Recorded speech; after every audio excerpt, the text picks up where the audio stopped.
اللهم صل على سيدنا وحبيبنا ونبينا ومولانا محمد وعلى آله وصحبه أجمعين.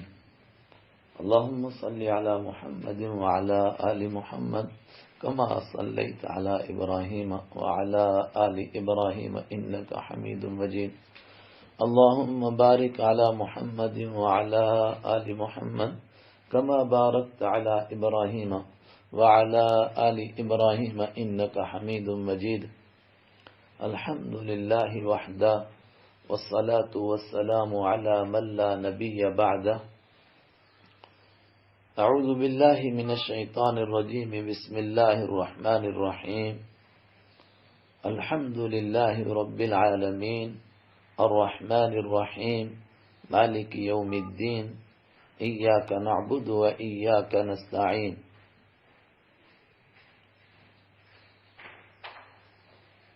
برادران گرامی قدر، آج 2020 کا رمضان ہے اور آج اس کی پہلی تاریخ ہے 1441 کی، اور حالات دنیا کے آپ کے سامنے ہیں کہ ہم سب اس عالمی وبائی مرض کی وجہ سے ایک طرح سے قید میں ہیں، مسجدیں بند ہیں۔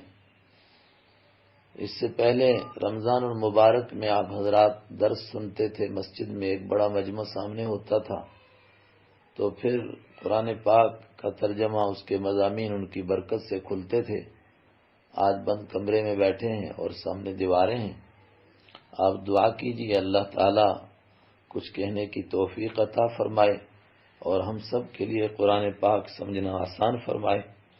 حضرت رسول اکرم صلی اللہ علیہ وسلم سے ایک دعا منقول ہے، الفاظ مختلف ہیں۔ آپ نے خود اللہ سے قرآن پاک کو مانگا، اللہم انی عبدک وابن عبدک وابن امتک ناصیتی بیدک ماض فی حکمک عدل فی قضاؤک اسألک باسمک الذی سمیت به نفسک او انزلته فی کتابک او علمته احدا من خلقک او استأثرت به عندک فی علم الغیب۔ اے خدا، میں تیرا بندہ ہوں، ایک بندے کا بیٹا ہوں، ایک بندی کا بیٹا ہوں، میری پیشانی تیرے قبضے میں ہے، تیرا حکم مجھ پر چلتا ہے، میں تیرے اس نام کے صدقے جو تو نے اپنا نام رکھا ہے، جو کسی اپنے خاص بندے کو بتایا ہے، جو تو نے اپنے کسی کتاب میں اتارا ہے، جو تو نے اپنے خزانہ غیب میں چھپا کر رکھا ہے، اس کے صدقے تجھ سے بھیک مانگتا ہوں۔ انت جعل القرآن ربیع قلبی ونور صدری وجلاء بصری۔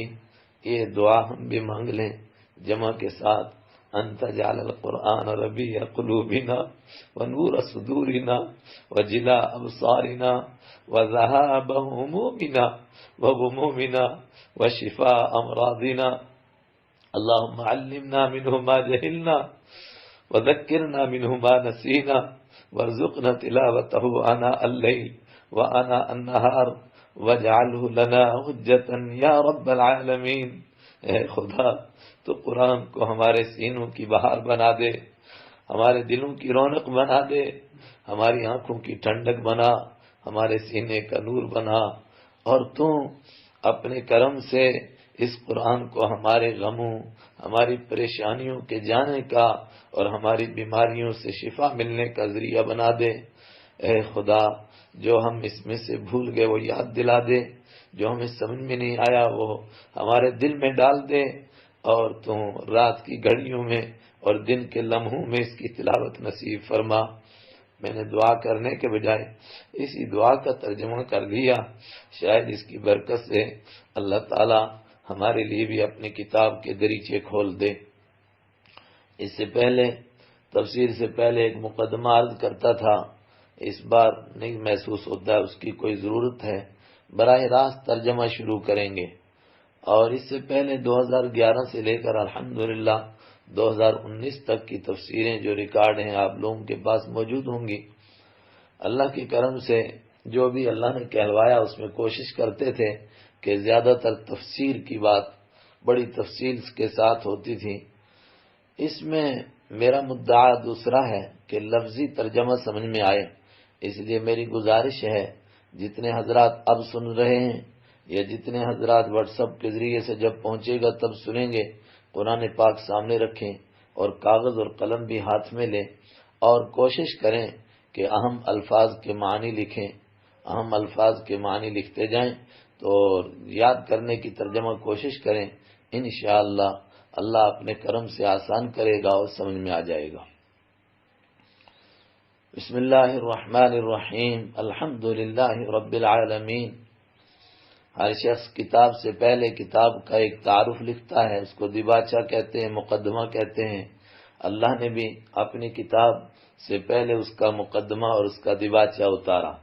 دیکھیے قرآن پاک کہاں سے شروع ہوتا ہے تو اکثر لوگ بولتے ہیں الف لام میم سے، کہاں ختم ہوتا ہے والناس پر، اور پہلا پارہ اس کا نام بھی دیکھیے لکھا الف لام میم۔ تو پھر سورہ فاتحہ کس مقام پر ہے، کس پارے میں ہے؟ یہ قرآن کا دیباچہ ہے، اس کو الگ سے رکھا گیا، اس کے اندر پورے قرآن کا نچوڑ ہے۔ 7 آیتیں ہیں لیکن 7 آیتوں میں گویا قرآن کی 7 منزلوں کا نچوڑ ہے، اسی لیے ہر نماز کے اندر اس کو ضروری قرار دیا گیا، ہر رکعت میں پڑھو تاکہ بار بار پورے قرآن کا ایک نچوڑ سامنے آ جائے۔ سب سے پہلی بات الحمدللہ، تمام تعریفیں للہ، اللہ ہی کے لیے ہیں۔ سب سے پہلے انسان اپنے ذہن کو اس کے لیے خالی کرے کہ تعریف اللہ کے سوا کسی کی نہیں ہو سکتی۔ الحمدللہ، تمام تعریفیں للہ، اللہ کے لیے ہیں۔ رب العالمین، جو سارے جہانوں کا رب ہے۔ جہان کائنات کے ایک حصے کو کہتے ہیں، انسان ایک جہان ہے، فرشتے ایک جہان ہیں، جنات ایک جہان، حیوان ایک جہان، نباتات ایک جہان، حجرات ایک جہان، اور پھر یہ دنیا ایک جہان، آخرت ایک جہان، زمین ایک جہان، آسمان ایک جہان۔ ان سارے جہانوں کا مالک اللہ ہے۔ رب کے معنی مالک بھی ہے اور رب کے معنی پالنے والا بھی، سارے جہانوں کو پالنے والا اللہ ہے۔ اللہ کرے کہ جب ہم نماز میں پڑھیں تو ہمیں یہ تصور آئے کہ اللہ ہی سارے جہانوں کا پالنہار ہے اور ہمارا بھی وہی پالنہار ہے۔ الحمد، تمام تعریفیں، یہ تمام کس کا ترجمہ کیا آگے بھی آئے گا۔ الف لام میم کا جو الف لام کا جو شروع میں آ رہا ہے، مختلف معنی آئیں گے، متعین چیز پر آتا ہے ال، اور اس کے علاوہ اس کے معنی تمام ہوتا ہے۔ الحمد، تمام تعریفیں للہ، اللہ ہی کے لیے ہیں، رب العالمین، جو تمام جہانوں کا پالنے والا ہے۔ الرحمن، دوسری صفت اس کی، بہت زیادہ رحم کرنے والا ہے۔ رحمان کے اندر وہ مبالغہ ہے جس کو کسی زبان میں بیان کرنا آسان نہیں، بہت رحم کرنے والا، اپنوں کو بھی نوازتا ہے اور جو اس کو نہیں مانتے ان کو بھی نوازتا ہے۔ الرحیم، بہت زیادہ رحم کرنے والا ہے، بار بار رحم کرنے والا ہے۔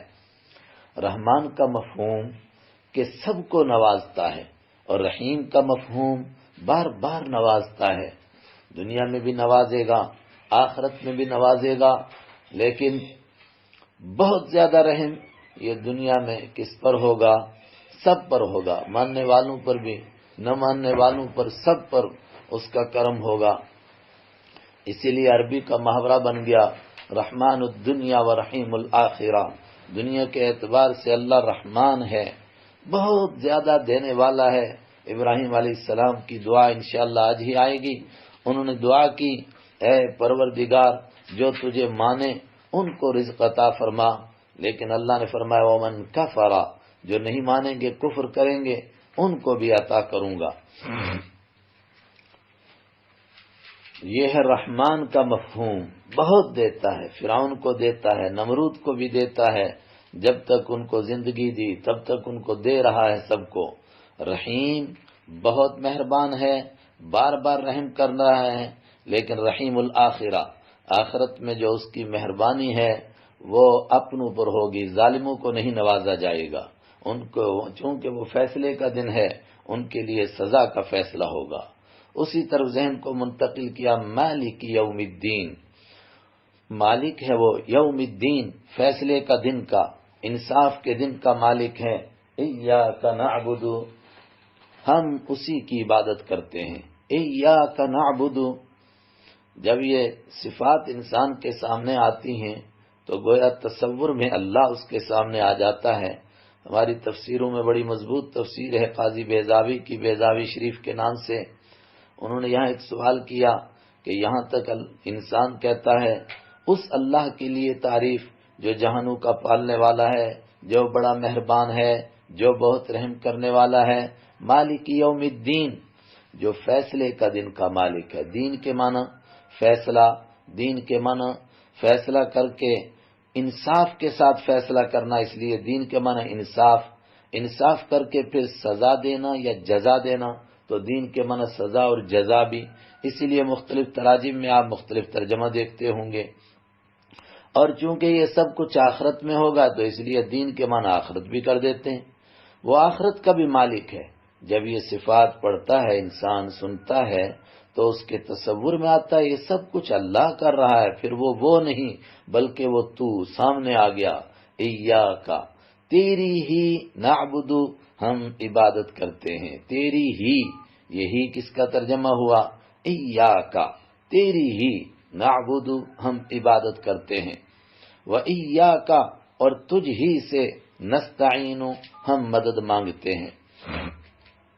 حضرت عبداللہ ابن عباس رضی اللہ تعالی عنہ نے خود تفسیر فرمائی کہ یہ تاکید کیوں ہے تیری ہی؟ فرمایا اس لیے کہ لوگ اللہ کی عبادت کرتے تھے اور آج بھی کرتے ہیں، مگر صرف تنہا اس کی نہیں کرتے تھے، اس کے ساتھ اوروں کی بھی کرتے تھے. اس لیے قرآن پاک نے زور دیا تیری ہی عبادت کرتے ہیں. اور جب عبادت تیری کرتے ہیں تو مدد بھی تجھ ہی سے مانگتے ہیں. کوئی تیرے سوا حاجت روا نہیں، مشکل کشا نہیں، مددگار نہیں. تو سب سے پہلی کیا مدد تجھ سے مانگتے ہیں؟ اے مالک تو ہمیں سیدھا راستہ دکھا دے، اس سے بڑی اور کیا مدد چاہیے؟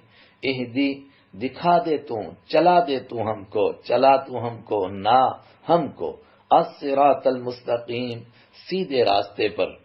جس کو نہیں نصیب ہے، عجیب لفظ ہے تو وہ ترجمہ کرے گا دکھا دے، ابھی تو نظر ہی نہیں آ رہا ہے. اور جس کو نظر آیا، جو چل رہا ہے، اس کے لیے ترجمہ ہوگا چلا تو، یعنی جس راستے پر صراط مستقیم پر تو نے مجھے لگا دیا، اب اس راستے پر چلا تو ہمیں. الصراط المستقیم، سیدھا راستہ. اور سیدھا راستہ کس کو کہتے ہیں؟ قرآن اپنی تفسیر خود کرتا ہے، آگے کئی جگہ آئے گا ان اللہ ربی وربکم فاعبدوہ ھذا صراط مستقیم. لوگ یہ بات تسلیم کر لیں کہ سب کا رب اللہ ہے اور پھر اسی کی عبادت کرنا مان لیں، ھذا صراط مستقیم، یہی سیدھا راستہ ہے. اس کی دعا مانگتا ہے انسان مدد کے لیے سب سے پہلے. کیوں؟ اس لیے کہ اور چیزوں کی بھی ضرورت ہے انسان کو، مگر وہ تو سب کو مل جاتی ہیں. اصل مسئلہ وہ ہے جو اللہ نے اپنے خاص بندوں کو عطا فرمائی نعمتیں، اور وہ ہے صراط مستقیم کی نعمت. حضرت ابراہیم علیہ السلام اللہ کے خاص بندے، اللہ نے فرمایا ہم نے ان کو بہت نعمتیں دیں. کیا نعمت دیں؟ وَهَدَيْنَاهُ إِلَىٰ صِرَاطٍ مُسْتَقِيمٍ، ہم نے ان کو سیدھا راستہ دکھایا.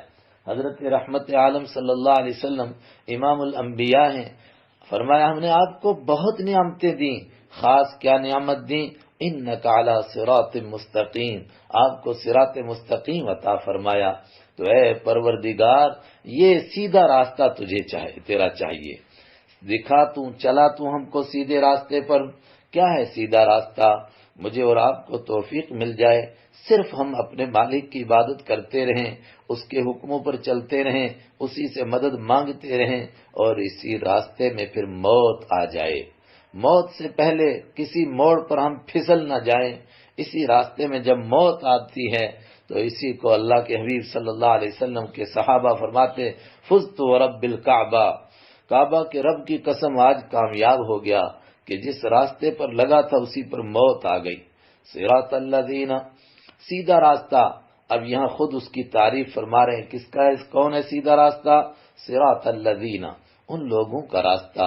الذین، یہ الذی آئے گا، کبھی اللتی آئے گا، کبھی الذین ہوگا. اس کے معنی اردو میں ہوں گے جو، جس، جن. اور آگے جو علیہم کبھی علا کبھی الا، اس کو اس کے ساتھ جوڑ کر ترجمہ کریں تو آسان ہوتا ہے.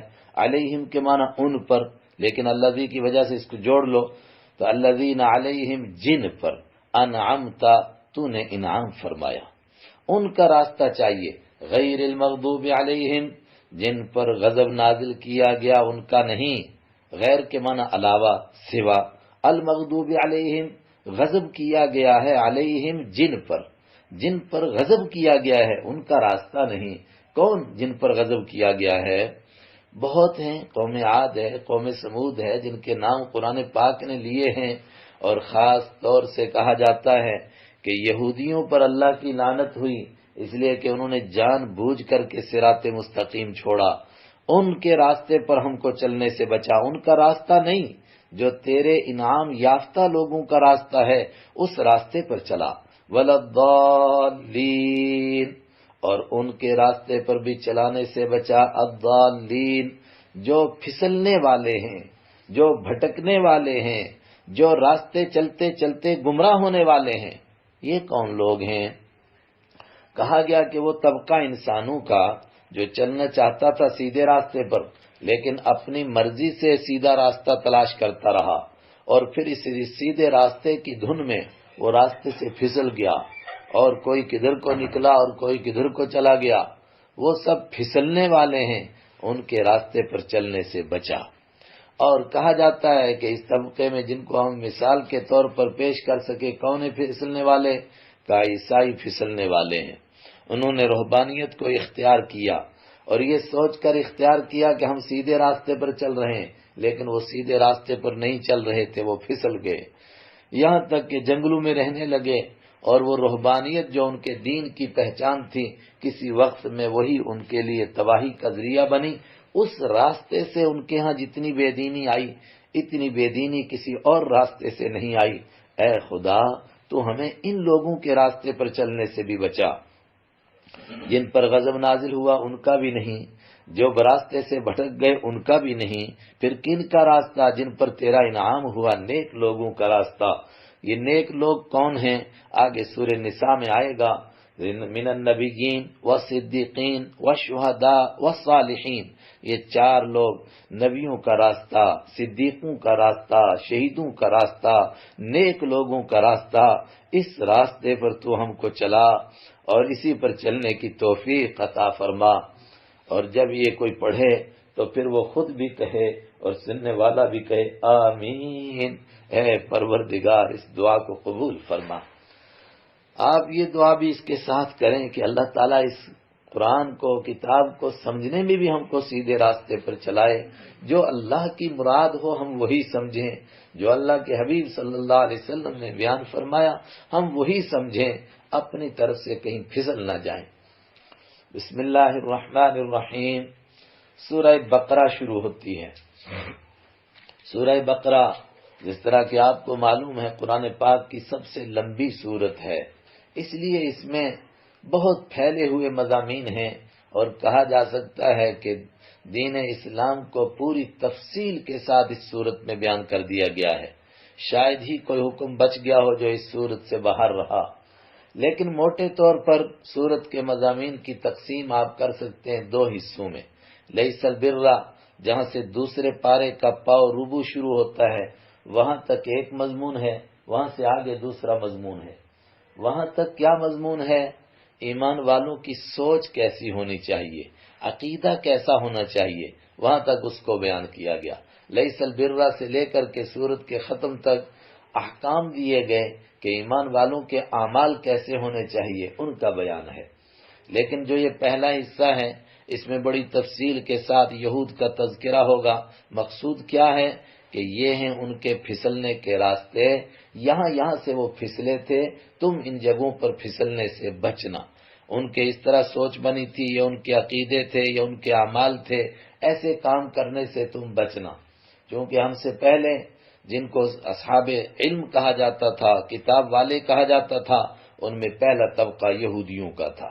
اس لیے اس صورت میں تفصیل کے ساتھ ان کا تذکرہ، لیکن ان کے پہلو بہ پہلو عیسائیوں کا بھی تذکرہ رہے گا اور جو دوسری سورت شروع ہوگی بالکل اسی ترتیب سے آدھی سورت میں وہاں عیسائیوں کا تذکرہ ہوگا، اور یہ بتایا جائے گا کہ عیسائی ان راستوں سے پھسلے، تم ان راستوں میں پھسلنے سے بچو، اور دیکھ لو گمراہی کن کن راہوں سے آتی ہے، ان راستوں پر چلنے سے بچو۔ تو جو غیر المغضوب علیہم تھا اور ولضالین، اسی ترتیب سے آگے ان کا تذکرہ ہے، یعنی پہلے غیر المغضوب یہودی، تو اس صورت میں ان کا تذکرہ، اور ولضالین عیسائی سورہ آل عمران میں ان کا تذکرہ، لیکن یہودیوں کے ساتھ ساتھ بیچ بیچ میں عیسائیوں کا بھی، اور عیسائیوں کے ساتھ ساتھ بیچ میں یہودیوں کا بھی۔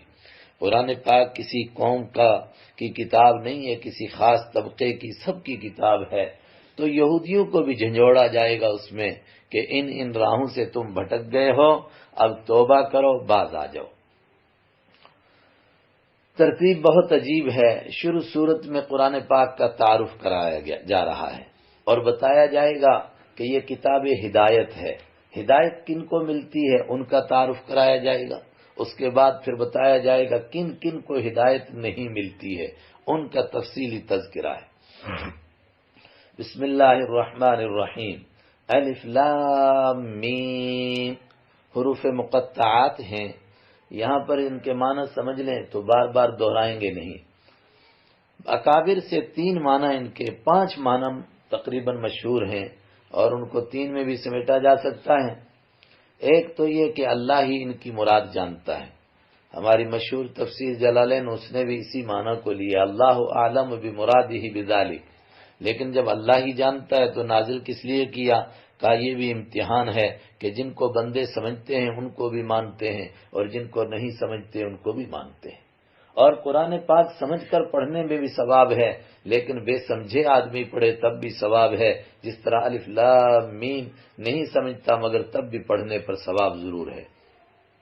دوسرے معنی، اللہ اس کے معنی جانتا ہے، اللہ کے حبیب جانتے ہیں، اگر یہ معنی ہے تو یہ عربوں کے اس مزاج کے مطابق ہے کہ جب وہ کسی کو کچھ لکھتے تھے تو ایسے الفاظ استعمال کرتے تھے کہ لکھنے والا سمجھے اور جس کو لکھا گیا ہے مرسل الیہ وہ معنی سمجھے۔ 2 معنی ہوئے۔ تیسرے معنی، اس میں اللہ تعالی کے مخصوص ناموں کی طرف اشارہ ہے، اور مخصوص ناموں میں پھر 2 حصہ، ایک یہ کہ شاید اللہ کا نام ہے الف لام میم، یہی اس کا نام ہے، اسی طرح قاف اس کا نام ہے، یاسین اس کا نام ہے، طٰہٰ اس کا نام ہے، الف لام را اس کا نام ہے۔ یہ بھی تفسیر کی گئی، اور یہ بھی کی گئی کہ نہیں، الف سے اس کے ایک نام کی طرف اشارہ ہے، اور لام سے اس کے ایک نام کی طرف اشارہ ہے، اور میم سے اس کے ایک نام کی، اس کے مقدس اسم کی طرف اشارہ ہے۔ مثلا الف سے مراد اللہ، لام سے اشارہ لطیف، میم سے اشارہ مجید یا مالک، کچھ بھی لے لیں۔ یہ 2 تفسیریں ہو گئیں ایک ہی کے بیچ میں، اور 5ویں یا چوتھی تفسیر جو بہت زیادہ عرف میں مشہور ہے وہ عبداللہ ابن عباس رضی اللہ تعالیٰ عنہ سے ہے کہ ان سے مخصوص معانی کی طرف اشارہ ہوتا ہے، مخصوص معانی کی طرف، اور بعد نے کہا کہ سورت کا نچوڑ اس کے اندر آ جاتا ہے، پوری سورت کا مخصوص معنی کی طرف اشارہ، یعنی جس طرح آج کل شارٹ کٹ حروف استعمال کرنے کا طریقہ ہے، اسی طرح گویا یہ بڑے جملے کا ایک مختصر لفظ ہے۔ تو کیسے؟ مثلا تو کہا گیا کہ الف سے مراد اللہ، تو مراد کیا ہے؟ ھذا کلام اللہ، یہ اللہ کا کلام ہے۔ تو لام سے مراد جبرائیل، تو مقصد نزل بہ جبرائیل، اس کو لے کر اترے ہیں جبرائیل علیہ السلام۔ اور میم سے مراد محمد، تو پورا جملہ کیا ہے؟ وَأُنزِلَ عَلَى مُحَمَّدٍ صلی اللہ علیہ وسلم۔ یہ 5 تفسیریں کی گئیں، اور تفصیل اور بھی ہے، لیکن ہمیں تفصیل اس موقع پر نہیں کرنی ہے، ترجمے پر نظر ہے، اتنا بھی کافی ہے۔ اور 5 میں سے جو بھی کوئی کرے گا، چونکہ بڑوں سے منقول ہیں تو 5 معتبر ہیں، لیکن چونکہ ایک روایت کی تائید ہوتی ہے ایک تفسیر کی ایک حدیث سے کہ اللہ کی مخصوص صفات کی طرف اشارہ ہے، چونکہ ایک موقع پر حضرت علی رضی اللہ تعالیٰ عنہ کی دعا ہے، معجم طبرانی وغیرہ نے نقل کیا، یا ہا میم عین سین قاف انصرنا، کاف ہا یا عین صاد انصرنا، اے کاف ہا یا عین صاد تو ہماری مدد فرما۔ تو ظاہر ہے مدد اللہ سے مانگی جاتی ہے، تو اس کا مطلب کہ یہ اللہ کے مخصوص اسماء حسنہ کی طرف اشارہ ہے، اور جن لوگوں کو اللہ تعالیٰ نے دعا مانگنے کا سلیقہ دیا ہے وہ بھی کہتے ہیں کہ حروف مقطعات کہہ کر کے پھر دعا مانگنا یہ بہت زیادہ قبولیت کی امید والی دعا ہوتی ہے، اس لیے اس تفسیر کو تائید حاصل ہے اور یہ زیادہ معتبر لگتی ہے۔ ذالک الکتاب لا ریب فیہ، ذالک الکتاب، ذالکہ کے معنی عربی میں وہ ہوتا ہے، لیکن یہاں وہ تو قرآن نہیں ہمارے سامنے موجود ہے، لیکن ایک دوسری تفسیر یہ بھی ہے کہ ذالکہ عرب اس موقع پر استعمال کرتے ہیں کہ جب کوئی شخصیت، کوئی چیز مرتبے کے اعتبار سے بہت اونچی ہو تو گویا وہ ہمارے پاس نہیں بلکہ ہم سے دور ہے۔ یہ فارسی کا بھی انداز ہے۔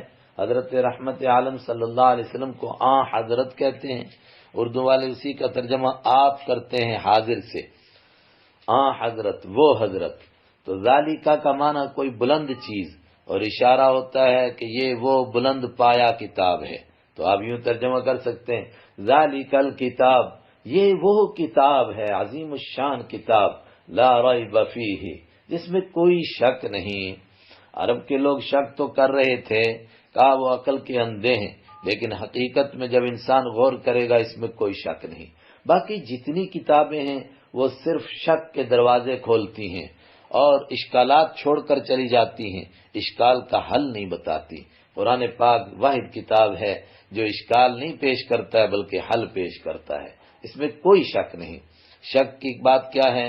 جو قرآن پاک نے آج تک کی خبریں دی ہیں، قوم عاد، قوم سمود، آج تک اس میں کوئی شک نہیں نکال سکا کہ یہ کوئی واقعہ نہیں تھا، قرآن نے ایسے بیان کر دیا۔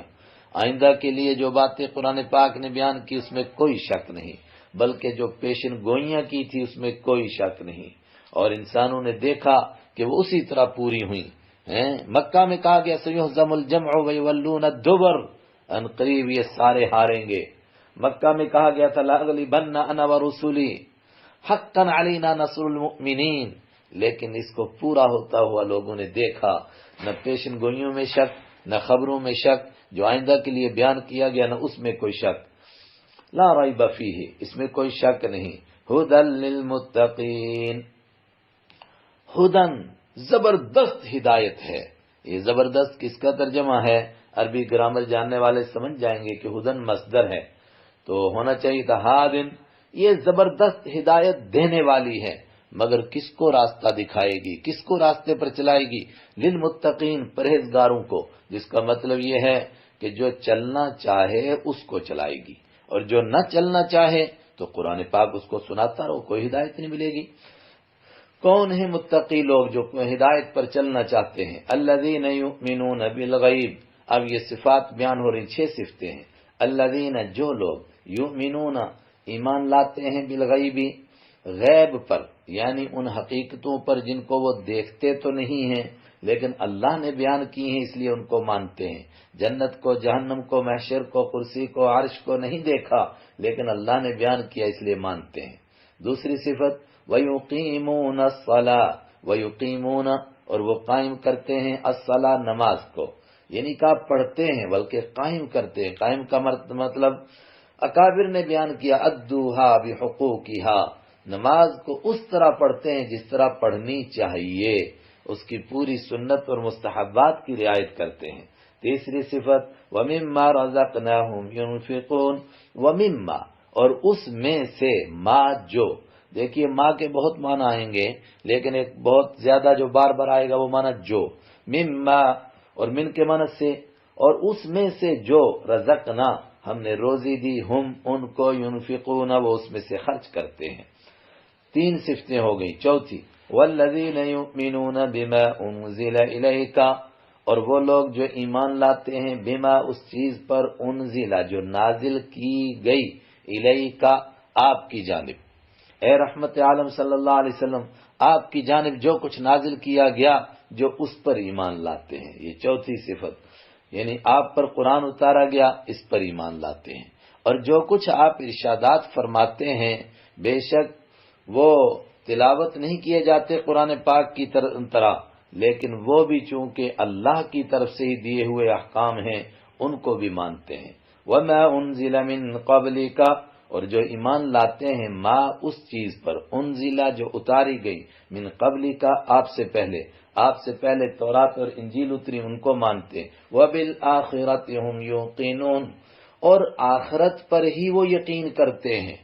یہ تاکید والا لفظ ہے، آخرت ہی پر یقین کرتے ہیں، مطلب جو کچھ کرتے ہیں صرف آخرت ہی کے لیے کرتے ہیں، دنیا تو ان کے سامنے ہے ہی نہیں، اور آخرت پر یقین کرتے ہیں، خاص طور سے جنت کو مانتے ہیں، جہنم کو مانتے ہیں، اور آخرت کے فیصلے کو مانتے ہیں، اسی لیے وہ اسی فکر میں رہتے ہیں کہ وہاں کیا بنے گا۔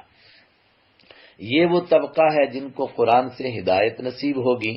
اب ان کے 6 صفات بیان کر کے اعلان ہوا، اولئک علی ھدی من ربہم، اولئک یہ ہیں وہ لوگ، علی ھدی من ربہم جو ہدایت پر ہیں، ہدن ہدایت پر ہیں، من ربہم اپنے رب کی طرف سے، ان کے رب کی طرف سے ان کو جو راستہ دکھایا گیا یہ اس راستے پر ہیں، اور رب نے ان کی گواہی دے دی کہ یہ صحیح راستے والے لوگ ہیں جن کو یہ 6 صفات نصیب ہیں۔ اور جن کو یہ نہیں نصیب ہیں اس کا مطلب وہ راستے پر نہیں ہیں، اپنے آپ کو بیوقوف نہ سمجھتے رہیں مرتے دم تک کہ ہم بھی ٹھیک راستے پر ہیں۔ وَأُولَئِكَ هُمُ الْمُفْلِحُونَ، اور یہی لوگ فلاح پانے والے ہیں۔ اردو والے ترجمہ کر لیتے ہیں یہی لوگ کامیاب ہونے والے ہیں، لیکن فلاح کامیابی اور فلاح ایک نہیں ہے۔ فلاح اس کامیابی کو کہتے ہیں جس کے بعد ناکامی نہیں ہے۔ تو اصلی فلاح پانے والے جو دنیا میں بھی کامیاب اور مر کر کے بھی کامیاب، وہ یہی طبقہ ہے۔ اس کے مقابلے میں جو نہ مانے اس قرآن کو اور نہ ہدایت پر آنا چاہے تو اس کو بھی قرآن سے ہدایت نصیب ہوگی۔ فرمایا نہ، ان الذین کفروا سواء علیہم انذرتہم ام لم تنذرہم لا یؤمنون۔ اوہو، بے شک وہ لوگ الذین کفروا جنہوں نے کفر کیا، اور عبداللہ ابن عباس رضی اللہ عنہ نے ترجمہ کیا خالص کفر نہیں بلکہ جنہوں نے فیصلہ کر لیا ہم کو کفر پر ڈٹ جانا ہے، ماننا ہی نہیں ہے۔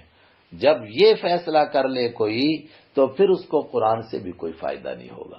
سواء برابر ہے، علیہم ان پر، انذرتہم یہ اس کے معنی یہیں یاد کر لیں، بار بار آئے گا جب اکیلا ہو تو اس کے معنی ہے کیا انذرتا آگاہ کیا آپ نے، ہم ان کو برابر ہے ان کے لیے، کیا آپ نے ان کو آگاہ کیا؟ اگر آپ آج تک ان کو سمجھاتے رہے، سورۃ بقرہ مدنی ہے، مکہ کے 13 سال ان کو سمجھایا لیکن آپ نے ان کو سمجھایا کوئی فائدہ نہیں۔ ام لم تنذرہم یا آپ نے ان کو نہیں آگاہ کیا۔ انذر ینذر آگاہ کرنا، آئندہ آنے والے کسی خطرے کو بتانا۔ آپ نے ان کو آگاہ کیا تب بھی برابر، آپ نے ان کو آگاہ نہ کیا تب بھی برابر۔ اور انذرتہم ام لم تنذرہم عربی گرامر کے اعتبار سے اس کا مختصر ترجمہ ہوتا ہے، برابر ہے ان پر، انذرتہم آپ کا ان کو آگاہ کرنا، ام لم تنذرہم یا آپ کا ان کو آگاہ نہ کرنا، لا یؤمنون یہ ایمان نہیں لائیں گے۔ کیوں؟ انسان کی بدبختی کا یہ عالم ہے کہ وہ گناہ کرتے کرتے ایک وقت میں وہاں پہنچ جاتا ہے کہ جہاں اس کے لیے ہدایت کے دروازے بند ہو جاتے ہیں۔ وہ خود گناہ کرتا ہے، اس کی روح مر جاتی ہے، پھر گویا اللہ کی طرف سے کہہ دیا جاتا ہے کہ اب تجھے ہدایت نہیں ملنے والی۔ اسی کو فرمایا ختم اللہ، ختم مہر لگا دی اللہ نے، علی قلوبہم ان کے دلوں پر مہر لگ چکی، وعلی سمعہم اور ان کے کانوں پر مہر لگ چکی ہے۔ اب صحیح بات دل میں اترتی نہیں اور صحیح بات کان میں جاتی نہیں اور سمجھتے نہیں۔ وعلی ابصارہم غشاوہ اور ان کی آنکھوں پر پردہ ہے، یعنی جب انسان گناہ کرتے کرتے اس موڑ پر پہنچ جائے کہ اس کی آتما ہی مر جائے تو کسی کے سنانے سے سنتا نہیں، سمجھانے سے سمجھتا نہیں، اور عبرت کے مقامات دیکھتا ہے مگر نظر نہیں آتا ہے۔ آج بھی دیکھیے پوری دنیا عبرت سے دوچار ہے مگر اس کے باوجود سب کہتے ہیں ہم مقابلہ کریں گے اس بیماری کا۔ ارے اللہ کے سامنے کیا مقابلہ کرو گے؟ وَعَلَىٰ أَبْصَارِهِمْ اور ان کی نگاہوں پر غشاوۃ پردے ہیں، وَلَهُمْ عَذَابٌ عَظِيمٌ اور ان کے لیے بہت بڑا عذاب ہے۔ اب گناہ کرتے کرتے وہاں پہنچ گئے، اب ان کے لیے ہدایت نہیں، ان کے لیے بڑا عذاب ہے۔ وَمِنَ النَّاسِ مَن يَقُولُ آمَنَّا بِاللَّهِ، ایک اور طبقہ ہے اس کو بھی ہدایت نہیں ملتی ہے قرآن سے۔ وہ کون سا طبقہ ہے؟ بڑے توجہ سے سنیں۔ جو قرآن سنتا ہے اور ظاہری طور پر کلمہ بھی پڑھتا ہے لیکن تفریح کے لیے، آخرت کا ڈر نہیں، اللہ کی محبت نہیں، حضرت رحمت عالم صلی اللہ علیہ وسلم کی محبت نہیں، آخرت کی فکر نہیں، بس ایسے تفریح کے طور پر اور مسلمانوں کو اور ایمان والوں کو بیوقوف بنانے کے لیے، ایمانی معاشرے میں ہے تو ایمان والا بن جاتا ہے، بے ایمانی معاشرے میں جاتا ہے ویسا بن جاتا ہے۔ فرمایا اس کو بھی قرآن سے ہدایت نہیں نصیب ہوگی، اور یہی وہ طبقہ ہے جو سب سے زیادہ خطرناک ہے، اس لیے اس کا بڑا تفصیل سے تذکرہ پورے ایک رکوع کے اندر۔ ان کو منافق کہتے ہیں۔ عام طور پر جب منافق کا نام ہم سنتے ہیں تو ہم سوچتے ہیں منافق جو ہیں غیر مسلم ہوتے ہیں، غیر مسلم منافق نہیں ہوتا ہے۔ مسلمان منافق ہوتا ہے کہ جو دل سے نہیں مانتا ہے، بس ظاہری طور پر اظہار کرتا ہے کہ میں ایمان والا ہوں۔ وَمِنَ النَّاسِ، اور لوگوں میں سے کچھ ہیں ایسے، یہ کچھ کس کا ترجمہ کیا؟ یہ من کا معنی کبھی کبھی کچھ بھی ہوتا ہے۔ وَمِنَ النَّاسِ، اور لوگوں میں سے کچھ ایسے ہیں، من جو یقولو کہتے ہیں، آمنا ہم ایمان لے آئے، باللہ اللہ پر، وبالیوم الآخر اور آخرت کے دن پر، لیکن اللہ کہہ رہا ہے، کہہ رہے ہیں یہ زور زور سے کہیں گے، کلمہ بھی پڑھیں گے، اسلام زندہ باد نعرے بھی لگائیں گے، وَمَا هُمْ بِمُؤْمِنِينَ، اور نہیں ہیں یہ ایمان والوں میں سے، یہ ایمان والے نہیں ہیں، اور یہ ہر دور میں رہیں گے۔ حضرت رحمت عالم صلی اللہ علیہ وسلم غزوہ احد کے لیے گئے، 1000 لوگ ساتھ تھے، 700 رہے، 300 باہر نکل گئے۔ حضرت شاہ ولی اللہ رحمت اللہ علیہ نے فرمایا اس مبارک دور میں ایسے لوگوں کے ہونے کا مطلب ہی یہی ہے کہ یہ مخلص لوگوں کے شانہ بشانہ قیامت تک چلتے رہیں گے۔ وَمَا هُمْ بِمُؤْمِنِينَ، اور یہ ایمان والے نہیں ہیں تو کلمہ کیوں پڑھ رہے ہیں؟ یخادعون، دھوکہ دیتے ہیں اللہ کو، والذین آمنوا، اور ان لوگوں کو بھی جو مخلص ایمان والے ہیں، جو صحیح طور پر ایمان لائے ہیں، والذین، اور ان لوگوں کو جو آمنوا ایمان لائے، وما یخدعون، اور وہ دھوکہ نہیں دیتے الا انفسہم، مگر اپنے آپ کو، وما یشعرون، اور وہ شعور نہیں رکھتے ہیں، سمجھتے نہیں ہیں۔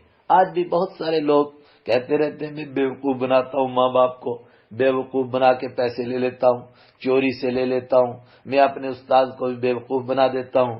وہ اصل میں ان کو بیوقوف بنا رہا ہے، اپنے آپ کو بیوقوف بنا رہا ہے۔ وما یخدعون، اور وہ دھوکہ نہیں دیتے ہیں کسی کو بھی، الا انفسہم، الا کے معنی مگر بہت جگہ آئے گا، انفسہم اپنے آپ کو، وما یشعرون، اور وہ سمجھتے ہی نہیں ہیں، پتہ ہی نہیں چل رہا ہے کہ ہم اپنے آپ کو دھوکہ دے رہے ہیں۔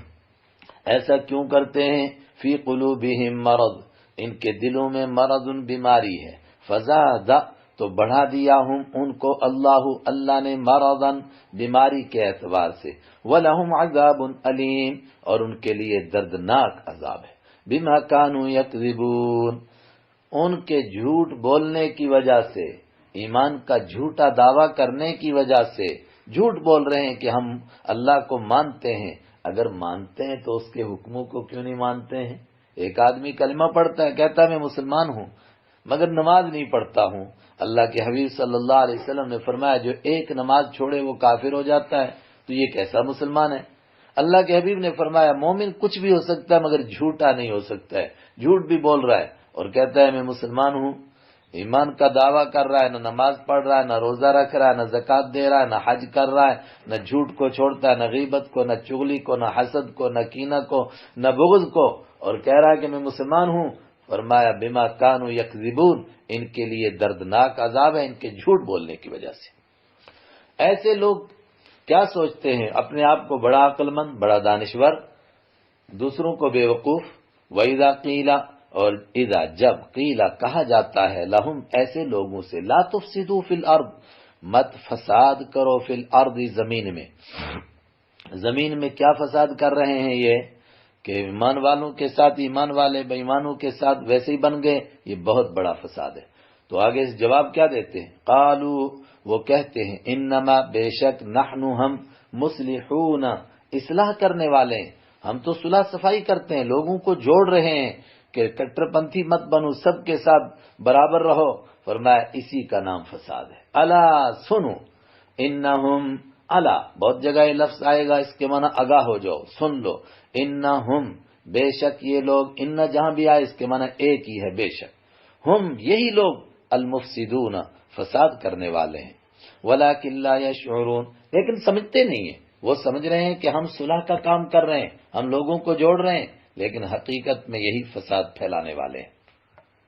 وَإِذَا قِيلَ اور جب کہا جاتا ہے، اذا جب، قیلا کہا جاتا ہے، لہم ایسے لوگوں سے، آمنو ایمان لاؤ صحیح طور پر، کما جیسا کہ آمن الناس، آمنا ایمان لائے، الناس لوگ، لیکن لوگوں سے مراد میں اور آپ نہیں ہیں، ہم کو تو ہمارا ہی نہیں پتا ہے، جس طرح صحابہ ایمان لائے، قالو تو وہ کہتے، انؤمنو کیا ہم ایمان لائیں، کما جیسا کہ آمنا ایمان لائے، السفہاء بے وقوف لوگ۔ معلوم ہوا ان لوگوں کی یہ بھی پہچان ہے کہ یہ سچے اور مخلص ایمان والوں کو بے وقوف سمجھتے ہیں، اور سب سے بڑھ کر صحابہ کو بے وقوف سمجھتے ہیں۔ الا سنو، یہ نہیں صحابہ نہیں بے وقوف، مخلص مومن بے وقوف نہیں، انہم بے شک یہی لوگ، ہم یہی تو، السفہاء بے وقوف ہیں، بار بار تاکید ہے، پکے یہی بے وقوف ہیں۔ تو دوسروں کو کیوں بے وقوف کہتے ہیں؟ فرمایا بے وقوف کی پہچان ہی یہی ہوتی ہے کہ وہ دوسروں کو بے وقوف کہتا ہے، وَلَٰكِن لَّا يَعْلَمُونَ لیکن یہ جانتے نہیں ہیں، دوسروں کو بے وقوف کہہ رہے ہیں، خود بے وقوف ہیں۔ وَإِذَا لَقُوا الَّذِينَ آمَنُوا وَإِذَا اور جب لقوا یہ ملتے ہیں، الذین ان لوگوں سے جو آمنوا ایمان لائے، قالوا تو کہتے ہیں، آمنا ہم ایمان لے آئے، وَإِذَا خَلَوْا اور جب یہ اکیلے ہوتے ہیں، تنہا ہوتے ہیں، الی شیاطینہم اپنے شیطانوں کے پاس، شیطانوں سے مراد اس طرح کے لوگوں کے ہمیشہ دو طبقے ہوں گے، ایک وہ طبقہ ہوگا جو اس طرح کے لوگوں کو تیار کرے گا، اور دوسرے وہ بے وقوف ہوں گے جو ان کے کہنے پر تیار ہو جائیں گے۔ مدینہ منورہ میں اصل منافقت کی جڑ یہودی تھے، اور یہ جو اپنے آپ کو مسلمان کہتے تھے یہ ان کے شاگرد تھے، تو ان بڑوں کو قرآن نے شیطان کہا۔ اس سے معلوم ہوا کہ جب کسی کے کام شیطانوں جیسے ہوں تو وہ بھی شیطان ہے۔ وَإِذَا خَلَوْا اور جب وہ اکیلے ہوتے ہیں، إِلَىٰ شَيَاطِينِهِمْ اپنے شیطانوں کے پاس، قَالُوا تو وہ کہتے ہیں، إِنَّا مَعَكُمْ بے شک ہم تمہارے ساتھ ہیں۔ یہودیوں سے ملتے ہیں، ان کو کہتے ہیں تمہارے ساتھ ہیں، تو ادھر کلمہ کیوں پڑھ رہے تھے؟ انما نحن مستہزئون بے شک ہم مستہزئون مذاق اڑا رہے تھے، ایسے مذاق کر رہے تھے، ہم تھوڑا کلمہ پڑھ۔ اللہ یستہزئ بہم اللہ تعالیٰ یستہزئ مذاق اڑاتا ہے، بہم ان سے مذاق کرتا ہے اللہ۔ اللہ تعالیٰ کی شان مذاق اڑانا نہیں ہے، لیکن یہاں بات سمجھ لیں تو آگے جگہ جگہ بھی سمجھ میں آ جائے گی۔ یہ عربی کا ایک انداز ہے کہ جب کوئی جرم کرتا ہے تو اس کو سزا دی جاتی ہے، تو اس سزا کو انہی لفظوں میں بیان کر دیا جاتا ہے جو جن لفظوں میں جرم کو بیان کیا جاتا ہے۔ ہم اردو میں بھی کہتے ہیں ایسے کو تیسا، یعنی جو ہمارے ساتھ ظلم کرے گا ہم اس پر ظلم کریں گے۔ حالانکہ کسی نے تھپڑ مارا اور اس نے واپس تھپڑ مار دیا تو یہ تھپڑ ظلم تو نہیں ہے، یہ تو اس نے جو تھپڑ مارا تو اس کا جواب ہے۔ قرآن پاک بھی اسی طرح اس کو عربی میں مشاکلہ کہتے ہیں۔ اللہ یستہزئ بہم اللہ ان کی مذاق اڑاتا ہے، یعنی ان کی مذاق اڑانے کا ان کو سزا دیتا ہے۔ اور سزا کیسے دیتا ہے؟ واو تفسیریہ کے ذریعے سے آگے تفسیر، وَيَمُدُّهُمْ اور اللہ تعالیٰ ان کو کھینچتا ہے، فی طغیانہم ان کی سرکشی میں، کھینچنے کا مطلب ڈھیل دیتا ہے۔ یہ ڈھیل دینا ان کی مذاق اڑا رہا ہے، وہ سمجھ رہے ہیں کہ ہمیں کوئی پوچھنے والا ہی نہیں۔ یعمہون اس حال میں کہ وہ بھٹک رہے ہیں، اس حال میں کہ وہ گمراہی میں بھٹکتے رہتے ہیں مگر ان کو پتہ ہی نہیں چلتا۔ اولئک الذی یہ ہے وہ طبقہ، الذین جنہوں نے اشتروا خریدا، الضلالۃ گمراہی کو، بالہدی ہدایت کے بدلے میں۔ خریدنے کے لیے ضروری ہے کہ ان کے پاس ہدایت ہو، اس کو بیچیں اور گمراہی خریدیں، یہ مطلب نہیں۔ ان کو دونوں موقع ملے تھے، ہدایت لیتے یا گمراہی لیتے، لیکن انہوں نے ہدایت کو چھوڑا اور گمراہی کو لیا۔ اس کا مطلب کہ انہوں نے گمراہی کو خریدا، کلمہ پڑھا، حضور کے پیچھے نمازیں پڑھی، آپ کے اخلاق کو دیکھا۔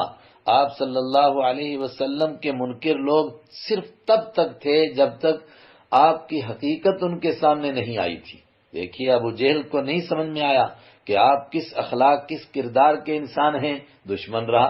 اس کا بیٹا اکرمہ رضی اللہ تعالی عنہ جیسے سمجھ میں آیا کہ اللہ کے حبیب ہیں کیا، اللہ اکبر، صحابہ فرماتے ہیں کہ قرآن پاک کو پڑھتے ہوئے جتنا رونے کی کیفیت حضرت اکرمہ رضی اللہ تعالیٰ عنہ کی تھی اتنی کسی کی نہیں تھی۔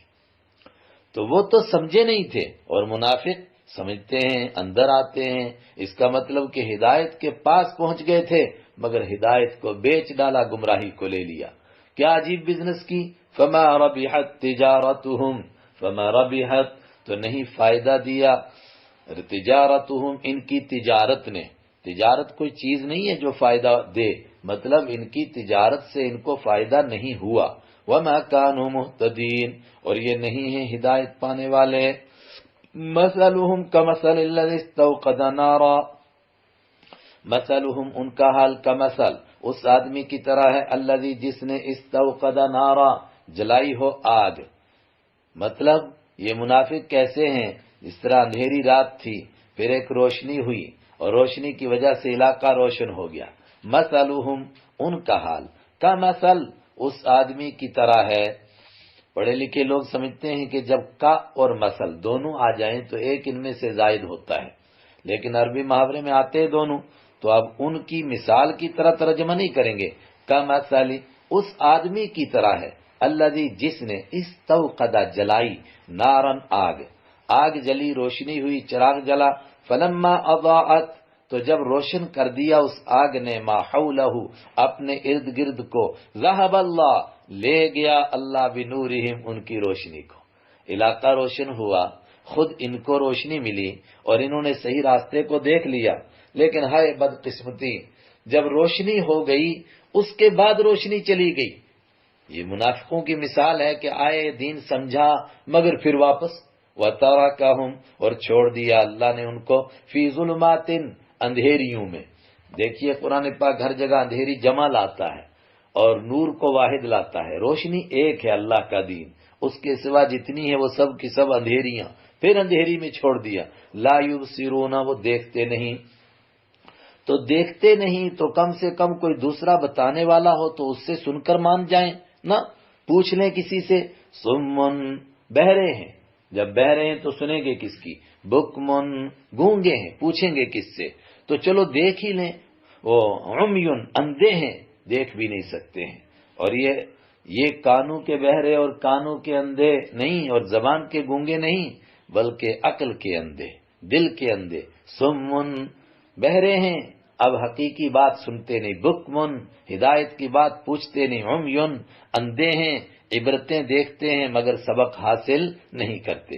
فہم لا یرجعون تو یہ واپس نہیں پلٹیں گے، کہاں پہنچے ہیں، دور چلے گئے ہیں گمراہی کی طرف، اب واپس نہیں آئیں گے۔ او کصیب من السماء فیہ ظلمات ورعد وبرق، منافقوں کی بھی دو قسمیں تھیں، اور یہ جو دوسرا طبقہ ہے یہ قیامت تک آنے والے لوگوں میں زیادہ رہے گا۔ وہ کون سا طبقہ؟ پہلے والا طبقہ وہ کٹر لوگ تھے جو آئے ہی اسی شرارت کے لیے تھے کہ کلمہ پڑھیں گے مگر دھوکہ دیں گے، اور کلمہ پڑھا مگر پہلے دن سے کلمہ اس لیے پڑھا ہی نہیں، اسی لیے پڑھا تھا کہ اندر جائیں پھر دھوکہ دیں کہ ہم تمہارے ہیں مگر حقیقت میں نہیں ہیں۔ دوسرا طبقہ جو مفادات کے لیے اپنے آپ کو مسلمان بناتا ہے لیکن جب مفادات خطرے میں ہوتے تو پیچھے ہٹ جاتا ہے، مطلب سچ بول کر کے تجارت چلتی ہے تو بہت اچھا مسلمان ہے، لیکن دیکھا سچ سے چلی نہیں تو جھوٹ بولنے لگ گیا، جھوٹ بول کر کے بزنس کر رہا ہے، جھوٹ چلا رہا ہے، جہاں دیکھا کہ نہیں زیادہ ہی خطرہ ہے تو اور پیچھے ہو گیا، اور پھر اپنی شکل و صورت اور اپنے ظاہر کو بدلتا نہیں، تو جب زیادہ ہی نظر آئے خطرے کہ ایمان پر چلا نہیں جا رہا تو واپس پلٹ جاتا ہے، کہتا ہے ہم کون سے کٹر پنتھی مسلمان ہیں، ہم تو لبرل قسم کے مسلمان ہیں، بیچ کے ہیں، دونوں طرف جاتے ہیں۔ یہ طبقہ قیامت تک رہے گا۔ او کا صیب من السماء، او یا کا اس کا حال اس آدمی کی طرح ہے، صیب من السماء آسمان سے بارش برسنے کی طرح، آسمان سے بارش برسی، فیہ ظلمات اس میں اندھیریاں بھی ہیں، ورعد اور اس میں گرج بھی ہے، وبرق اور اس میں چمک بھی ہے۔ اب ایک کاشتکار کو بارش چاہیے لیکن بارش کے ساتھ ساتھ میں گرج چمک اور اندھیری تو آئے گی، وہ کہتے نہیں اندھیری بھی نہ آئے، گرج بھی نہ آئے، چمک بھی نہ آئے، مگر بارش مل جائے، تو اس سے بچنے کے لیے وہ کیا کرے گا؟ یجعلون اصابعہم، ڈالتے ہیں وہ اپنی انگلیوں کو، اصابع انگلیوں کو، فی آذانہم، اپنے کانوں میں، انگلی نہیں ڈالی جاتی، انگلی کا پوروا ڈالا جاتا ہے، یہ مبالغہ ہے، پوری پوری انگلی گھسا دیتے ہیں کان میں، من الصواعق، صاعقۃ کی جمع ہے، صاعقہ کے معنی بجلی جو زمین پر گرتی ہے، ہم اس کو کڑک کہتے ہیں، گرج کہیے گا، کڑکے سے بچنے کے لیے، فی من الصواعق، اس کی گرج سے بچنے کے لیے، حذر الموت، موت کے ڈر کی وجہ سے۔ اب ایسا آدمی کہ جو اللہ کا دین تو قبول کرے لیکن میٹھا میٹھا دین ہو، کہ مسلمان ہونے کی وجہ سے بزنس بڑی چلے، کاروبار بڑا چلے اور بہت مزے آئیں، مگر نمازیں نہ پڑھنی پڑیں، روزے نہ رکھنے پڑیں، زکوٰۃ نہ دینی پڑے، جھوٹ نہ چھوڑنا پڑے، غیبت اور چغلی اور چوری نہ چھوڑنی پڑے، یہ ان کے لیے صواعق ہیں، گرج ہیں یہ۔ واللہ محیط بالکافرین، تو کیا کانوں میں انگلیاں ڈالنے سے آدمی بجلیوں کی گرج سے بچ سکتا ہے؟ نہیں بچ سکتا ہے، کیا بے وقوفی کر رہا ہے۔ اسی طریقے سے اگر کوئی بچنا چاہے اللہ کے عذاب سے، اس طرح نہیں بچ سکتا ہے، ظاہری طور پر اپنے آپ کو مسلمان بنائے اور حقیقت میں نہ بنے، فرمایا نہیں بچے گا۔ واللہ محیط، اللہ گھیرنے والا ہے، بالکافرین، کافروں کو سب گھیرے میں۔ یکاد البرق یخطف ابصارہم، یکاد البرق، ایسے لوگ جن کو احکام مشکل لگتے ہیں تو ان کا کیا حال ہوتا ہے؟ یکاد البرق، قریب ہے، یکاد قریب ہے، البرق کہ چمک، یخطف اچک لے، ابصارہم ان کی نگاہوں کو، چمک سے ڈرتے ہیں، بھاگتے ہیں اس سے۔ کلما اضاء لهم مشوا فيه، کلما جب بھی، اضاء روشنی ہوتی ہے، لہم ان کے لیے، مشوا چلتے ہیں وہ، فیہ اس میں، جب بھی روشنی ہوتی ہے آگے بڑھتے ہیں، مطلب جہاں کامیابیاں نظر آتی ہیں، مدینہ کے منافقوں کو غنیمت نظر آتی تھی، ایمان قبول کر کے کوئی عہدے شہدے اچھے اچھے مل جاتے تھے، مشوا فیہ، تو چلتے ہیں اس میں، روشنی میں آگے بڑھتے ہیں۔ وَإِذَا أَظْلَمَ، اور جب اندھیری ہوتی ہے، علیہم ان کے سامنے، قاموا تو کھڑے ہو جاتے۔ دیکھیے غزوہ بدر سے لے کر غزوہ احد تک تمام منافقین ساتھ رہے، چونکہ روشنی روشنی تھی، لیکن جب غزوہ احد میں قربانی کا نمبر آیا، قاموا کھڑے ہو گئے، 300 لوگ کافروں کو دکھا کر عین میدان کے وہاں پہنچ گئے جہاں سے ایک دوسرے کو دیکھ رہے تھے، ایک دوسرے تک تیر پہنچ رہا تھا، وہاں سے واپس پلٹے۔ وَلَوْ شَاءَ اللَّهُ لَذَهَبَ بِسَمْعِهِمْ وَأَبْصَارِهِمْ، فرمایا یہ اپنے آپ کو چالاک سمجھتے ہیں، ہوشیار سمجھتے ہیں۔ ولو، اور اگر، اشاء چاہے، اللہ اللہ تعالیٰ، دیکھیے شاء ہر جگہ اس کے معنی چاہنا ہوتا ہے، انشاءاللہ ہم کہتے ہیں، اس کا مطلب ہوتا ہے اگر اللہ چاہے۔ ولو شاء، اور اگر، اور لو کے معنی 3 معنی آئیں گے، اکثر اس کا معنی ہوگا اگر، اور ایک معنی اس کا آئے گا کاش، اور ایک معنی اس کا آئے گا کرنا، آنا، جانا، یہ 3 معنی ہوتے ہیں۔ آنے جانے کے معنی میں تو چند مقام پر ہے قرآن پاک میں، شاید 2 جگہ آئے گا اس بارے میں، اور ورنہ اکثر اس کا معنی ہوگا اگر۔ ولو، اور اگر، شاء چاہے، اللہ اللہ تعالیٰ چاہتا، لذهب تو لے جاتا، بسمعہم ان کے سننے کو، سننے کی طاقت کو، یعنی کانوں کو، وابصارہم اور ان کی نگاہوں کو، مطلب اللہ نے کان دیے، انہوں نے کانوں سے فائدہ نہیں اٹھایا، اللہ نے آنکھیں دی، انہوں نے آنکھوں سے فائدہ نہیں اٹھایا، اگر اللہ تعالیٰ چاہتا تو ان کو ہٹا، ان کو لے جاتا اور یہ اسی طرح رہ جاتے۔ ان اللہ علی کل شیء قدیر، بے شک اللہ تعالیٰ ہر چیز پر قدرت رکھنے والا ہے۔ عجیب انداز ہے، دیکھیے کہا تھا یہ وہ کتاب ہے جس میں کوئی شک نہیں، ہدایت ہے کس کے لیے؟ اس طبقے کو متعین کیا جن میں 6 صفتیں ہوں، کن کے لیے ہدایت نہیں؟ ان الذین کفروا، کٹر کافر، اور کن کے لیے ہدایت نہیں؟ فرمایا جو اپنے آپ کو ظاہر کریں کہ ہم ماننے والے ہیں مگر حقیقت میں ماننے والے نہیں، یہ بدبخت کافر ہیں اور ان کو کبھی ہدایت نہیں ملتی ہے۔ اب یہاں سے سارے انسانوں کو مخاطب کر کے عام دعوت دی گئی، یا ایھا الناس، اے ساری دنیا کے لوگو، منافق ہیں تم بھی سنو، کافر ہیں تم بھی سنو، اور مومن ہو تم بھی سنو، اعبدوا ربکم، عبادت کرو اپنے رب کی، عبادت کرو اپنے رب کی، اپنے رب کی۔ یہ کتنا پیارا لفظ ہے، جب تمام قوموں کو مخاطب کیا جائے، اس موقع پر اگر کہا جاتا اللہ کی عبادت کرو، تو جن کو اللہ کا تعارف نہیں وہ کہتے ہم تو نہیں اللہ کو مانتے، ہم تو اپنے جن کو مانتے ہیں ان کی عبادت کریں گے۔ فرمایا تم جن کو بھی رب کہتے ہو، رب کے معنی مالک، جن کو اپنا مالک سمجھتے ہو ان کی عبادت کرو، مگر پہلے یہ سوچو کہ تمہارا رب ہے کون؟ الذی خلقکم، جس نے تم کو پیدا کیا، والذین، اور ان لوگوں کو، من قبلکم، جو تم سے پہلے تھے۔ یعنی کوئی کہے کہ ہم تو اپنے ماں باپ سے پیدا ہوئے، کہا تمہارے باپ دادا کو کس نے پیدا کیا، نکڑ دادا چکڑ دادا کو کس نے پیدا کیا؟ اور نعوذ باللہ اگر تم کسی بزرگ ہستی کو سمجھتے ہو ان کی برکت سے ہم پیدا ہوئے یا انہوں نے ہم کو پیدا کیا، تو اس کو کس نے پیدا کیا؟ والذین من قبلکم، اور ان لوگوں کو جو تم سے پہلے تھے ان کو بھی اس نے پیدا کیا۔ اس رب کی عبادت کرو، فائدہ عبادت میں اس کا نہیں تمہارا ہے۔ کیا فائدہ ہے؟ لعلکم تتقون، تاکہ تم بچ جاؤ۔ کس سے بچو؟ جہنم سے بچ جاؤ، اللہ کے عذاب سے بچ جاؤ، اور دنیا میں برے اخلاق سے بچ جاؤ۔ جب اس مالک کی عبادت کرو گے تمہارے اخلاق درست ہو جائیں گے۔ تتقون، تم پرہیزگار بن جاؤ۔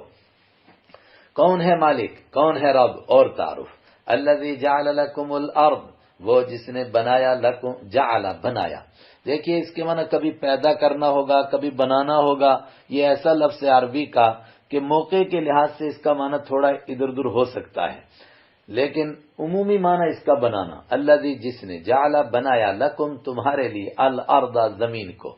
اب کوئی کہے زمین کی کسی چیز کو بھی پوجے، ارے زمین تو خود اس مالک نے بنائی، تو یہ کیا پوجنی ہو سکتی ہے؟ اس کی عبادت ہو سکتی ہے؟ زمین کو کیا بنایا؟ فراشن، تمہارے لیے فرش بنایا، والسماء، اور اس نے آسمان کو بناءً، چھت بنایا۔ آسمان سے اوپر کا پورا نظام، یہ پورے اوپر کا نظام اور 7 آسمان، یہ ساری کائنات اس نے بنائی۔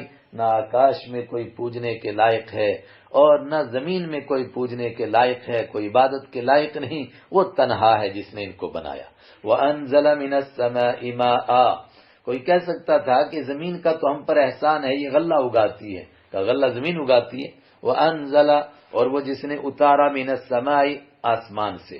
آگے تفصیل سے آئے گا کہ آسمان سے اترنا بارش کو نہیں بیان کرتا ہے قرآن، بلکہ بادلوں سے، لیکن چونکہ اوپر کو سما کہہ دیتے ہیں تو یہاں مراد بادل ہیں اوپر سے۔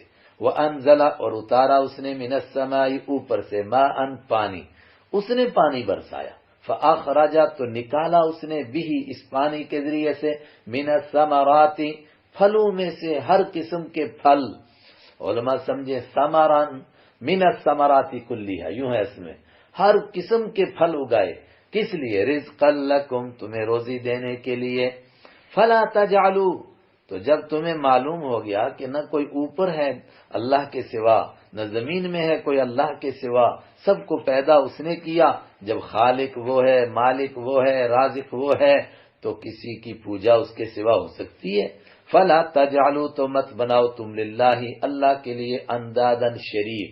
ندن کی جمع ہے جس کے معنی شریک، جس کو اللہ کے مقابلے میں پکارا جائے۔ مثلا اللہ کو پکارا جاتا ہے مصیبتوں میں، پریشانیوں میں، اگر کسی اور کو پکاریں تو اس کا مطلب وہ ند ہے۔ وَأَنْتُمْ تَعْلَمُونَ، اور تم تو جانتے ہو، سمجھ رہے ہو تم اس بات کو۔ ہر بندہ سمجھتا ہے کہ مالک اکیلا ہے، مگر اس کے ساتھ دوسروں کو پکارتا ہے۔ یہ قرآن پاک کا پیغام ہے، اور قرآن کا پیغام کا مطلب ہمارے مالک کا پیغام ہے۔ کوئی کہے میں کیسے مانوں کہ یہ ہمارے مالک ہی کا پیغام ہے اور اسی کا بھیجا ہوا کلام ہے؟ فوراً اس کا جواب، یہ اللہ کا قرآن ہے، اور آج بھی قرآن کہہ رہا ہے۔ اگر کوئی کہے میں کیسے مانوں اللہ کا قرآن ہے، سوال یہ ہے پھر کس کا ہے؟ کہے گا انسان کا بنایا ہوا، حضرت رحمت عالم صلی اللہ علیہ وسلم نے خود بنایا۔ بہت سارے لوگ بہت اچھے انداز سے بات کرتے ہیں، لیکن کہتے ہیں کہ ہاں قرآن کا بھی تو کوئی رائٹر ہوگا، کوئی آتھر ہوگا، کوئی لیکھک ہوگا، اس نے یہ کتاب تیار کی ہوگی۔ کوئی انسان اس کو تیار کر سکتا ہی نہیں ہے۔ آگے بتایا گیا اللہ کا کلام، اور کیا اس کا ثبوت ہے؟ ثبوت یہ ہے کہ اس کتاب کو کوئی بنا سکتا ہی نہیں، ممکن ہی نہیں ایسی کتاب بنانا۔ وَإِن كُنتُمْ، اور اگر تم ہو، فی ریب، شک میں، کس کے بارے میں شک میں ہو؟ جو ہم نے نازل کیا۔ وَإِن كُنتُمْ فِي رَيْبٍ، اور اگر تم شک میں ہو اس کتاب کی طرف سے جو ہم نے نازل کی اپنے بندے حضرت محمد عربی صلی اللہ علیہ وسلم پر، اگر تم شک میں ہو اس کتاب کی طرف سے، تو تم اس کے جیسی کوئی فَأْتُوا بِسُورَةٍ مِّن مِّثْلِهِ، تو لے آؤ تم اس کے جیسی کوئی دوسری صورت بنا کر کے، لاؤ کوئی صورت بنا کر۔ اور یہ 1450 سال پہلے چیلنج کیا گیا، مگر آج تک اس کا کوئی جواب دینے کے لیے کھڑا ہی نہیں ہوا۔ کھڑا نہ ہونے کا مطلب کہ کوئی اس کے جیسی کتاب بنا سکتا ہی نہیں ہے۔ وَإِن، اور اگر، ان اس کے معنی اکثر اگر ہی آئیں گے، ایک دو مقام کے اوپر اس کے دوسرے معنی ہوں گے، وہ وہاں بتاؤں گا میں۔ وَإِن، اور اگر کن تم، کن کانا، یکون، کن جہاں بھی ہو اس کے معنی ہونا، اگر تم ہو فی ریب، شک میں، دیکھیے ریب کا لفظ واپس آ گیا۔ ایک پارا آدمی دھیان سے پڑھ لے تو تقریباً 40% لفظ آگے وہی آئیں گے، اور 2 پارے پڑھ لے تو سمجھو 50%، اور اگر ساری سورہ بقرہ پڑھ لے تو آگے 70% لفظ وہی آئیں گے۔ وَإِن، اور اگر کن تم ہو فی ریب، شک میں، مما اس کی طرف سے، ما جو، نزلنا ہم نے اتارا، علی عبدینا اپنے بندے پر، اور بندے سے مراد حضرت رحمت عالم صلی اللہ علیہ وسلم، فاتو بسورۃ، تو لاؤ تم، فاتو، فا کے معنی تو، ایتو لاؤ، بسورۃ کوئی صورت، میں مثلی ہی اس کے جیسی، لاؤ اس کے جیسی کوئی صورت بنا کر، تم بھی سورہ بقرہ بنا کر دکھاؤ۔ کوئی نہیں بنا سکا۔ 1450 سال بیت گئے کہ کوئی دعویٰ ہی نہیں کر سکا آج تک کہ میں بنا سکتا ہوں۔ ابھی ایک دیوانہ اٹھا تھا پیچھے، اس نے کہا جی میں بھی بناؤں گا۔ اور بیوقوف کو معلوم ہی نہیں بھی بنانے کا کیا مطلب ہے۔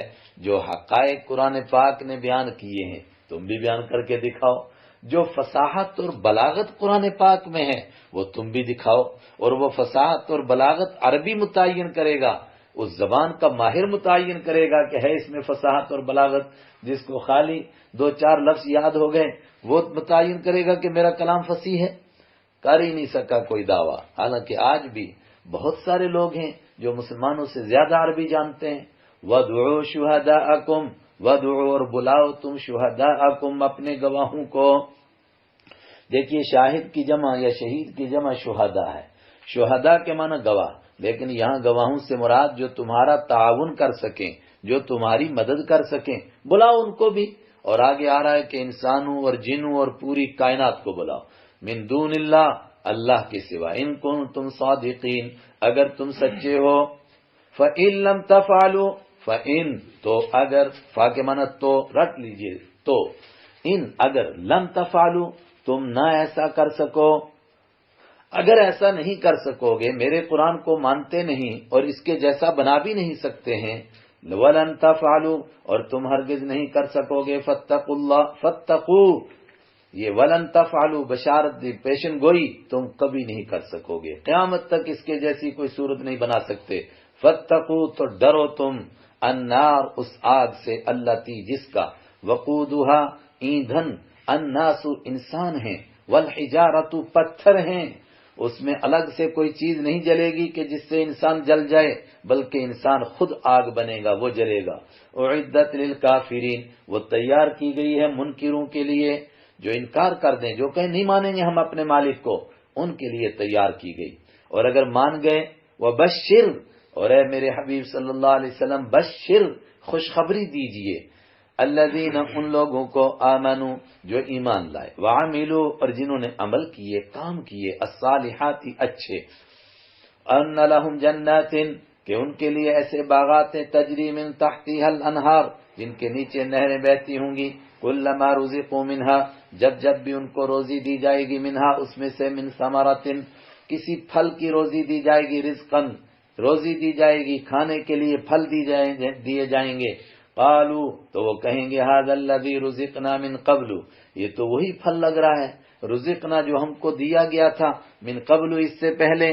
اس سے پہلے کا مطلب یہ بھی ہو سکتا ہے کہ جنت کا سیب ملے گا تو آدمی کہے گا یہ تو میں نے کشمیر میں بھی کھایا تھا، جنت کا آم ملے گا تو کوئی کہے کہ یہ تو میں نے یہاں بھی کھایا تھا، یہ تو میں نے مالدہ میں بھی کھایا۔ کہا نہیں، دنیا میں جو کھایا تھا وہ اور یہ دونوں برابر نہیں، شکل دونوں کی ایسی ہے لیکن دونوں برابر نہیں۔ وَأُتُوا بِهِ مُتَشَابِهًا، اور ان کو دیے جائیں گے متشابہن، ملتے جلتے، جو دنیا میں ایک جھلک دکھائی نعمتوں کی، انہی کے جیسے وہاں ملیں گے مگر یہ نہیں ہوں گے۔ یا یہ ہے کہ ایک پھل دیا جائے گا، اس کے بعد دوسرا، تو وہ کہیں گے یہ تو ابھی ملا تھا جنت میں. فرمایا کھا کر تو دیکھو، لیکن ایک ایک پھل کے 70,000 ذائقے، دیکھنے میں ایک جیسا لیکن حقیقت میں کچھ اور.